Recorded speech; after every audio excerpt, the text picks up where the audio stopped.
არ ვიცი ახლა ჰიტლერის საყვარელ ლუდს ვსვამ თუ არა, მაგრამ ეს არის ადგილი, სადაც ნაცისტური პარტია დაარსდა და სადაც ამ პარტიის ღირებულებები ტარდებოდა. თუმცა აქ ამაზე არავინ საუბრობს. პოპ ბრაუჰაუსი საუკეთესო ლუდსახარში და რესტორანი არა მხოლოდ მიუნხენში, არამედ ვიტყოდი რომ მსოფლიოშიც. თუ გექცევთ რომ მიიღოთ ბავარიული გამოცდილება, აუცილებლად უნდა დაალიოთ აქაური ლუდი და დააგემონოთ ტრადიციული პურფუნთუშეული პრეცელები. ატმოსფერო ძალიან ხმაურიანი და ხალისიანია. ეს არის სოციალური სივრცე, სადაც თან ბავარიულ ლუდს აგემოვნებენ და თან ძალიან ბევრს საუბრობენ.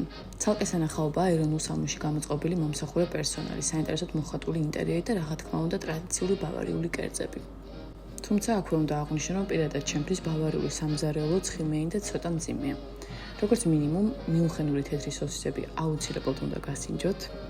სასმელებიდან დიდ რეკომენდაციას უწევ ხორბლის ლუდს, რომის სახელსაც ვერ წარმოთქვამ და ამიტომ აქ დავწერ. მოკლედ, თუ გსურთ ბავარიაში შეგრძნოთ, უკვე იცით რაც უნდა ქნათ.